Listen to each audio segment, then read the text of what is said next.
Hello everybody and welcome to Crop Science 6049.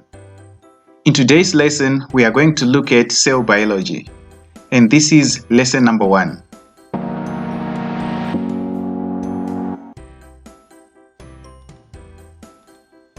By the end of this lesson you must be able to draw a plant cell, label parts of a plant cell, explain the functions of the following cell parts: cell wall, cell membrane, cytoplasm, nucleus, and vacuole.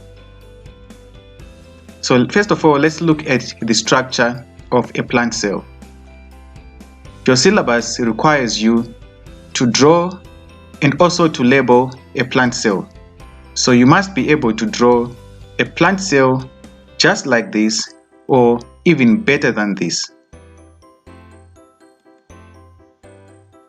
Now let's look at the cell wall. Before looking at the functions of the cell wall, let's look at the structure of the cell wall. The cell wall is made up of 3 distinct parts or 3 distinct layers: the middle lamella, the primary wall, and the secondary wall. This diagram is showing you the structure of the cell wall. So this one is the primary wall, and these are the three layers of the secondary wall, and this is the middle lamella. So let's look at the middle lamella. The middle lamella, it walls together adjacent cells and is found between primary walls of neighboring cells. So the middle lamella, it actually acts as a cementing agent between cells. The basic constituents are calcium and magnesium. So these are the ones that act as the cementing agents. At times, the middle lamella can be considered as intercellular substance because it is actually found between cells.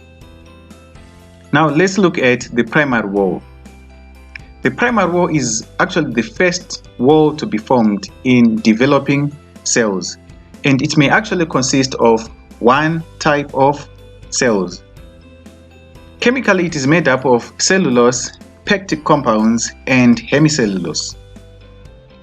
The secondary wall is laid down inside the primary wall when the cell has ceased to grow.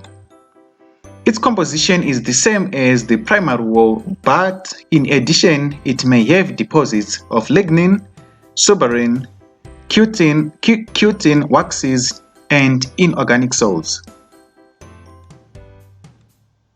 Now let's look at the functions of the cell wall.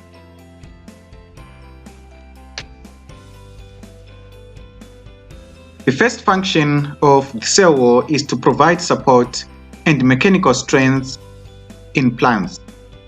This allows plants to get tall, walled out thin leaves to obtain light.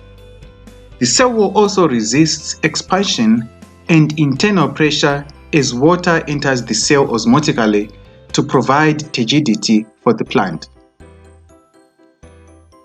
Next, it permits the movement of water through and along it, and so contributes to the movement of water in plants as a wall, in particular in the cortex of the root.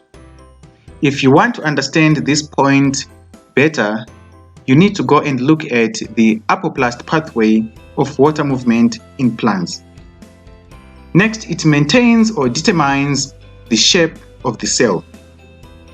Since protoplasts are invariably round, this is good evidence that the wall ultimately determines the shape of plant cells.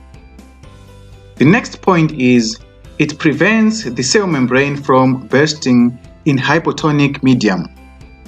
That is, it resists pressure. It also controls the rate and direction of cell growth and regulates cell volume. The next point is that the cell wall acts as a barrier to pathogens and water in suberized cells. However, remember that The wall is very porous and allows the free passage of small molecules, including proteins. Lastly, it acts as a carbohydrate storage. The component of the cell wall can be reused in other metabolic processes, especially in seeds. Thus, in one sense, the wall serves as a storage for carbohydrates. Now let's look at the cell membrane. This is the structure of the cell membrane. However, your syllabus does not require you to know the structure of the cell membrane. However, there is no harm in just knowing it. Here are the functions of the cell membrane. Function number 1 is that the cell membrane, it acts as the primary the cell membrane primary function is to protect the cell contents, since it is the one that surrounds all the cell contents. Function number 2 is that the plasma membrane also plays a role in anchoring the cytoskeleton to provide the shape of the cell. Function number 3 is that the membrane also maintains the cell potential.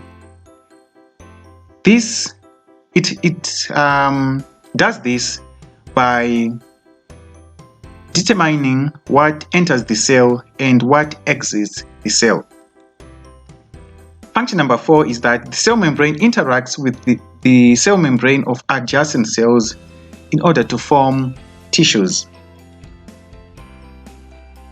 Function number 5 is that it regulates the exchange of materials into and out of the cell.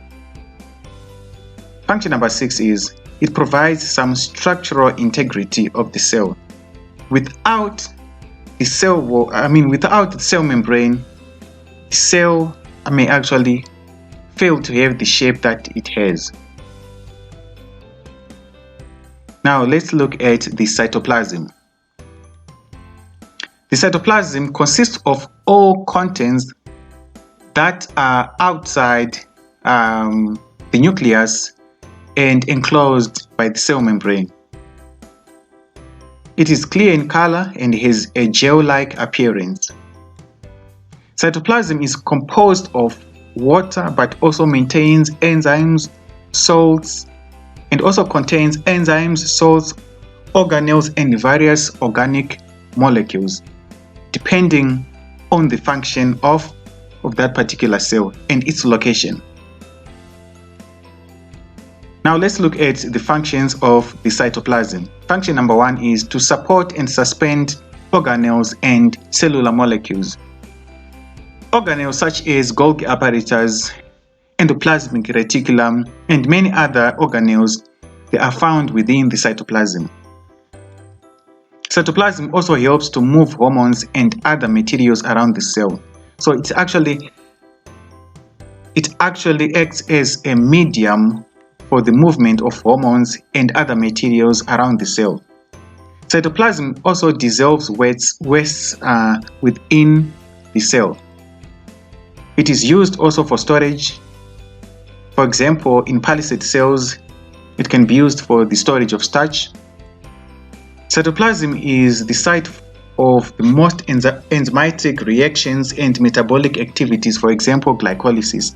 So a lot of reactions actually take place within the cytoplasm, depending on where the cell is located and its function.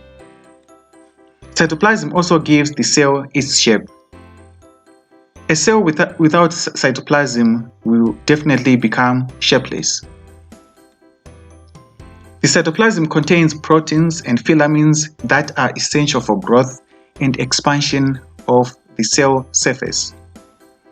And also, the cytoplasm facilitates the movement of cellular organelles within the cell. It is also necessary for the transport of genetic material. And lastly, it is required for the protection of the cell. Now let's look at the nucleus. The nucleus is a dense spherical body surrounded by a double membrane which may be continuous with the endoplasmic reticulum. The nucleus controls the activities of the cell since it contains genetic material. And this is the structure of the nucleus. Your syllabus does not require you to know the structure of the nucleus. These are the functions of the nucleus. The first function, or the main function, is to store hereditary material in form of genes. The second function is to store proteins and RNA in the nucleolus. Third function is to be the site for transcription in which messenger RNA are produced for protein synthesis. The fourth function is for exchange of hereditary molecules, that is DNA and RNA, between the nucleus and the rest of the cell. The fifth function is it is important during cell division where chromatins are arranged into chromosomes in the nucleus. It also produces ribosomes in the nucleolus. And lastly, it is needed for selective transportation of regulatory factors and energy molecules through nuclear pores. Now let's look at the vacuole. The vacuole is actually found within the cytoplasm. Depending on the type of cell, some cells may have more than one vacuole, and if cells are still young, they may contain many vacuoles that may eventually join to form one. The vacuoles are membrane-lined cavities found in the cytoplasm. They perform the following functions. 1. They store valuable water in the plant cell. And 2. They help maintain the pressure within the cell. 3. They maintain the right pH of the cell. The vacuoles help in maintaining the acidic internal pH in cells. They also export products out of the cell. This may also help in the maintaining of the right pH. They also store proteins for seed germination. And occasionally they contain hydrolytic enzymes, and so they may perform similar functions to those of enzymes. To those of lysosomes. They also store waste products, which may later on be transported out of the cell. And also they play an important role in the process of autophagy. And lastly, vacuoles are known to protect cells from certain bacteria. Destroying the bacteria that attack cells is an important function performed by vacuoles. Thank you guys for watching. Don't forget to subscribe to this channel. Click on the subscribe button. And if you've got any comments, please go to the comment section and say something. If you've got questions, you can also go to the comment section. Thank you for watching.